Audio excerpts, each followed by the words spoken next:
Abra a Bíblia no primeiro livro de Crônicas, no capítulo 5. Primeiro livro de Crônicas, aliás, primeiro livro de Crônicas, capítulo 28, verso 11.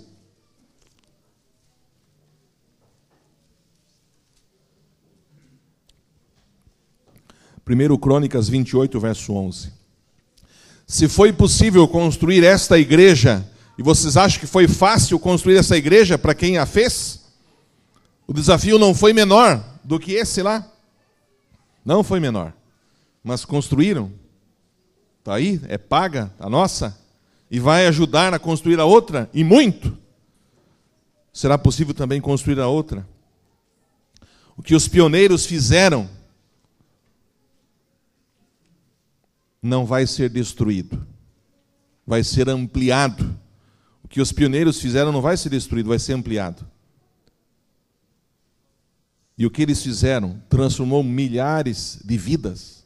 Não centenas, mas milhares de vidas que entraram e saíram daqui. E outras igrejas que surgiram através dessa. 1 Crônicas 28, verso 11. Deu Davi a Salomão, seu filho, a planta do pórtico com as suas casas, as suas tesourarias, os seus cenáculos, as suas câmaras interiores, como também a casa do propiciatório, também a planta de tudo quanto tinha em mente, com referência aos átrios da casa do Senhor, e todas as câmaras em redor, para os tesouros da casa de Deus, para os tesouros das coisas consagradas. Davi tinha um sonho. O sonho de Davi era construir uma igreja, construir um templo. Eles tinham apenas um tabernáculo móvel, tenda para lá e para cá, montavam e desmontavam. O sonho de Davi era construir uma igreja para Deus. Ele queria isso. Deus não o permitiu fazer. Não o permitiu fazer. Mas ele disse: o teu filho vai fazer. Teu filho vai construir. Então, Davi deixou tudo preparado, pronto, plantas, todo o projeto de um grande templo. Dentro desse templo, nós teríamos aquilo que já havia, os utensílios do tabernáculo móvel, e haveria o lugar santo, pátio, lugar santo, lugar santíssimo, conforme o modelo que Deus havia dado. E mais outros detalhes que Davi incrementou, que faziam parte do complexo todo, que era aquele grande templo de Jerusalém, que Davi não pôde construir, não pôde erguer. O sonho de Davi no Salmo 27 era estar todos os dias na casa de Deus e contemplar a bondade do Senhor. Davi deixou muita coisa preparada. E o altar de incenso era de ouro. A mesa era de ouro, dos 10 pães da preposição. O candelabro era de ouro. A arca era de ouro. Aquilo já estava construído. A madeira para esse grande templo, que ficou fixo no Monte Moriá, em Jerusalém, veio do Líbano. 30.000 homens foram ao Líbano trazer madeira. Em turmas de 10.000 a cada mês, iam para lá, escalados. 70.000 homens foram usados para carregarem as coisas. 80.000 para cortarem, 550 mestres de obra e mais 3.500 ajudantes. Ao todo foram 183.850 homens usados na construção daquele grande templo. E diz a Bíblia, em no primeiro livro de Reis 6:7, que no dia da construção, no local exato, lá em Jerusalém, nenhum barulho de martelo foi ouvido, nenhum prego foi pregado, nenhuma batida de martelo foi ouvida, nenhum serrote, nenhum machado, nada, barulho algum. Tudo simplesmente foi encaixado. Tudo foi feito fora, tudo cortado e na hora só encaixaram. Perfeitamente tudo encaixado. Nenhum barulho. Por que isso? Demonstrava a reverência que eles tinham para o que estavam fazendo, para o lugar, a obra que eles estavam executando. Uma casa para Deus, um templo para Deus. Eles usaram pedra, madeira, prata, bronze, ouro. Os pisos eram de cipreste, as paredes eram de cedro do Líbano. Haviam entalhes nas paredes de querubins em ouro, palmeiras, desenhos de palmeiras, de flores. As paredes e o teto daquele templo era todo revestido em ouro. Era algo indescritível. Davi juntou 3.200.000 quilos de ouro, 32 milhões de quilos de prata, e deu do seu bolso 96.000 quilos de ouro para a construção. Sabe quanto é o quilo do ouro? Não, o ouro não se avalia em quilo. Em grama, é mais ou menos R$100 a grama do ouro. Quer dizer que 10 gramas é R$1.000. Quer dizer que 100 gramas é R$10.000. Quer dizer que 1 quilo é R$100.000. E Davi não deu 1 quilo. Ele deu 96.000 quilos. Multiplica 96.000 por R$100.000. Seria o valor em ouro que ele deu hoje para a construção daquele templo, do seu bolso. Ao todo, irmãos, pelos cálculos, juntando prata e ouro, deveria ser mais ou menos, em valores de hoje, cerca de 164 bilhões de dólares em ouro para aquele templo. Fora madeira, fora pedra, fora a mão de obra e tudo mais. Era a casa de Deus. Era o sonho de Davi. O melhor para Deus. Aquilo seria um chamariz para as nações inteiras. O centro de todo o Israel. E chegou o dia da inauguração. E agora, pela fé, nós já estamos no dia da inauguração da nossa igreja Beira-Mar São José. Eu estou pregando o sermão de inauguração. Pela fé. No dia da inauguração lá do Templo de Salomão, aqui em 2 Crônicas 5, no verso 13, olhe lá.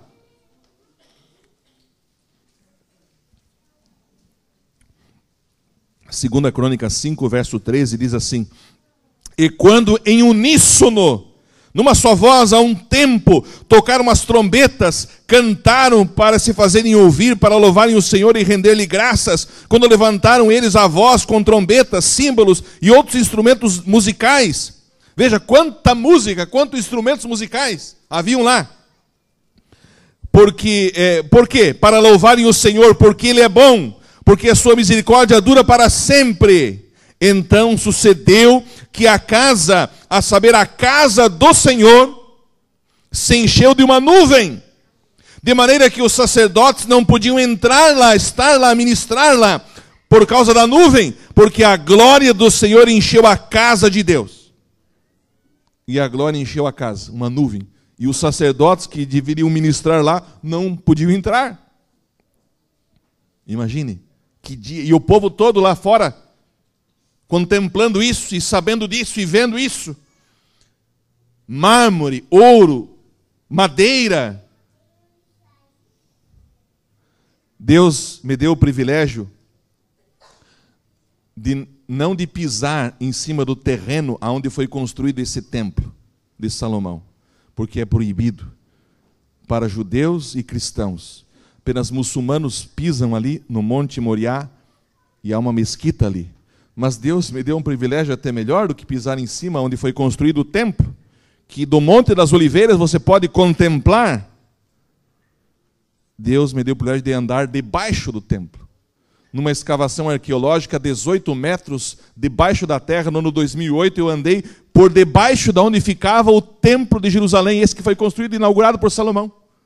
E chegou um momento em que um guia parou e disse: olha aqui, pessoal, essas colunas são colunas originais do segundo templo, do templo de Herodes, que foi construído no mesmo lugar do templo de Salomão, que foi destruído pelos babilônicos em 586.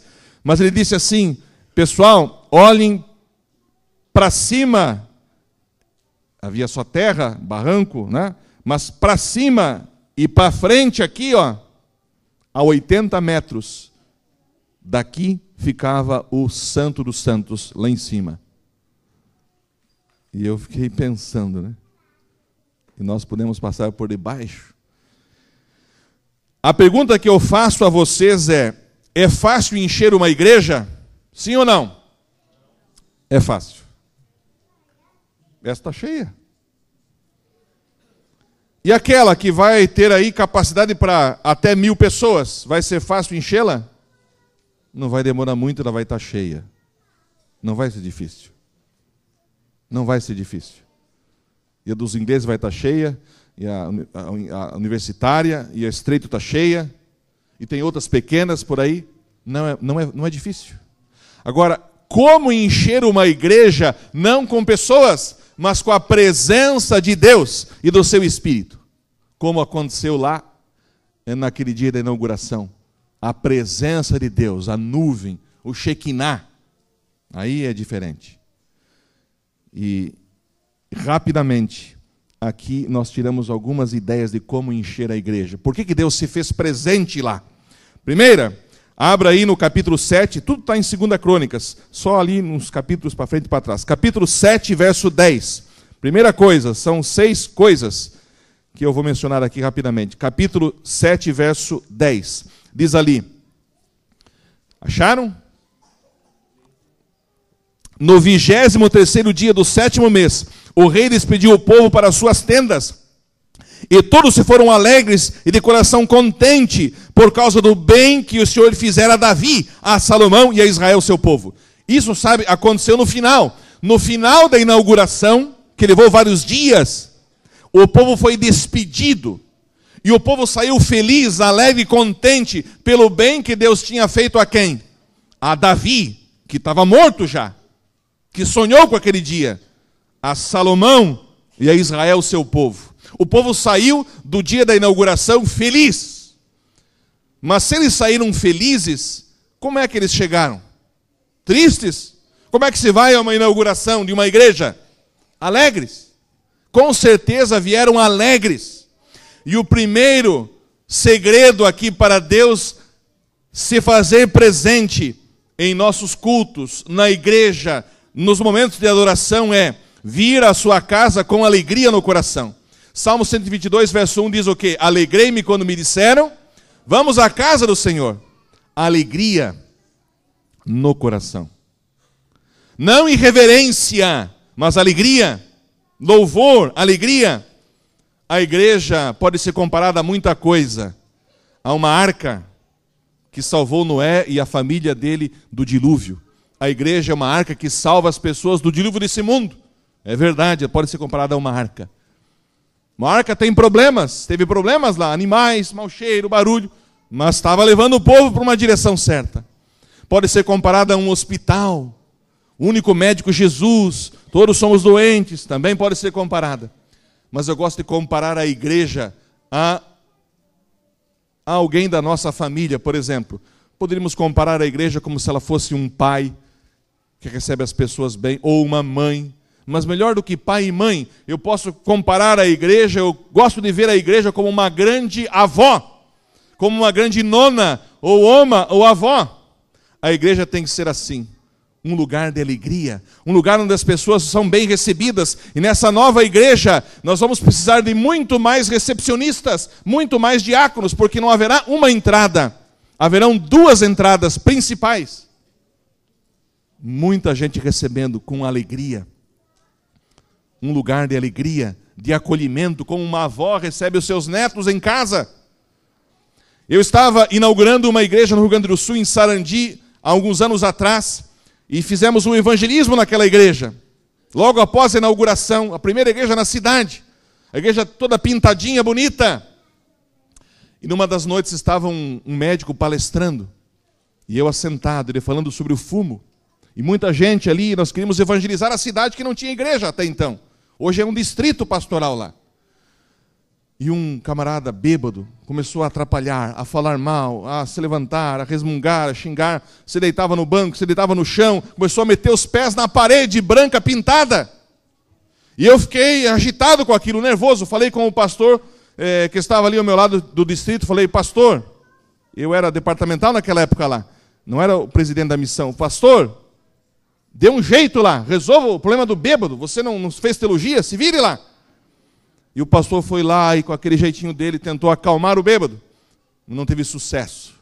O bêbado se manifestou mais ainda, atrapalhando o programa, metendo os pés na parede. Eu pensei, agora é comigo. Me levantei e decidi, agora eu vou pegá-lo pelo braço e vou mostrar como que são as coisas. Eu vou levá-lo para fora. Vou arrastar para fora e mandar se erguer daqui, aqui no lugar de bêbado. E fiz isso, me levantei. Só que Deus mudou o meu coração. E na hora que eu cheguei perto dele, eu fiz diferente. Eu me assentei do lado dele, coloquei a mão no ombro dele e disse, fique quietinho aqui, vamos ficar aqui bem quietinho. Vamos ficar. E sentei e fiquei do lado dele até o final, com a mão em cima dele. Precisava de um grampo de roupa para o cheiro de um bêbado.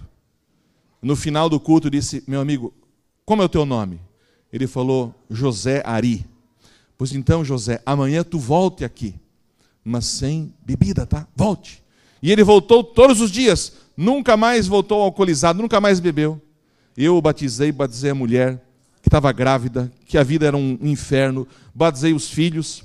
Hoje um dos filhos dele é advogado, o menino que eu batizei é advogado lá no Paraná, e era filho de um bêbado, um lar desestruturado. Então, meus irmãos, nós vamos construir uma nova igreja, e nós vamos fazer uma igreja para bêbados. A nossa igreja vai ser construída para bêbados, para alcoólatras, para fumantes, para drogados, para ladrões, para adúlteros, para prostitutas, para homossexuais, para lésbicas, para ricos, para pobres, para todas essas pessoas. Por isso nós vamos fazer uma igreja maior. Nós vamos fazer uma igreja maior para recebemos pessoas assim, para que elas se tornem ex-alcoólatras, ex-fumantes, ex-drogados, ex-adúlteros, ex-prostitutas, ex-homossexuais, ex-lésbicas, ex-ladrões, ex-desonestos, ex-isso, ex-aquilo, e todos que se tornem cidadãos do reino de Deus. A nossa igreja vai ser construída para essas pessoas, para que quem passar por ali seja bem recebido, pobre ou rico, culto ou inculto, velho ou novo, doente ou são, para as piores pessoas da classe da sociedade e para as aparentemente melhores. Então imagine a nova igreja de Beira-Mar São José com uma grande avó abraçando toda essa região. Então, alegria, acolhimento. Capítulo 7, verso 3, mais um segredinho aqui, capítulo 7, verso 3. Diz lá que todos os filhos de Israel, vendo descer o fogo e a glória do Senhor sobre a casa, fizeram o quê? Se encurvaram. O que eles fizeram quando viram a glória de Deus invadindo a casa, o templo? Se encurvaram.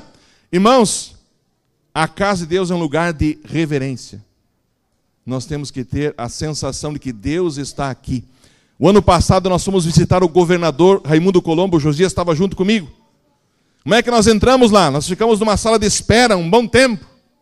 Chegou o momento de entrarmos na sala do governador, nós entramos assim, e aí, Raimundão? Tudo bem? E aí, bicho velho? Tá aí, viemos aí. Chegamos assim, assoviando, mascando chicletes, fazendo bolinha. Como é que nós chegamos? Todo pedindo, quando pediram para a gente entrar, com licença, posso sentar, posso isso. Uma autoridade, governador. Posso sentar, posso isso, posso aquilo, posso orar por você. Mas o governador é um ser humano de carne e osso. E diante de Deus, a maior autoridade desse universo, o povo de Israel se encurvou. E se encurvar, se prostraram ao chão.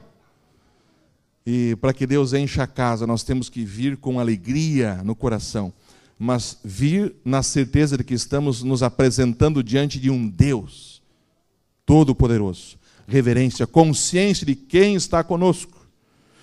Também nós encontramos aqui no final do versinho 3 do capítulo 7, que eles fizeram o quê? Adoraram e louvaram o Senhor, porque Ele é bom e a sua misericórdia dura para sempre.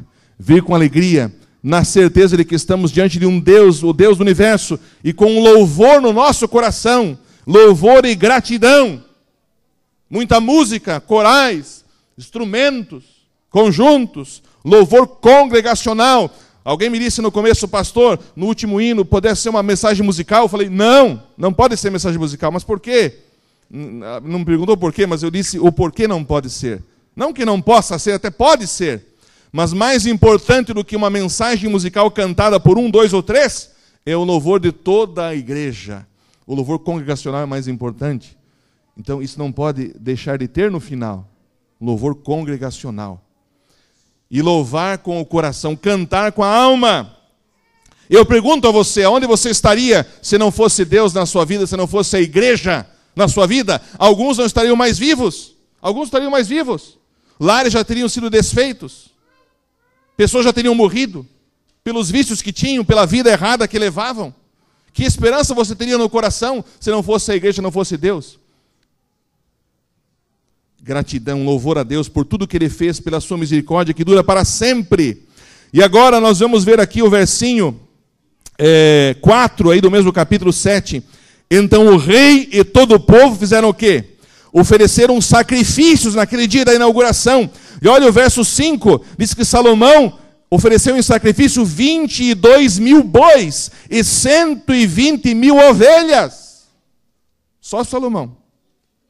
20 mil bois, 120 mil ovelhas. Isso me faz lembrar de Êxodo 34, verso 20, que diz lá que nós não devemos comparecer perante Deus de mãos o quê? Vazias. Ir com alegria, na certeza de que estamos lá diante de um Deus poderoso, não é? Com um espírito de louvor, de adoração, e não de mãos vazias, sendo fiéis nos dízimos e nas ofertas.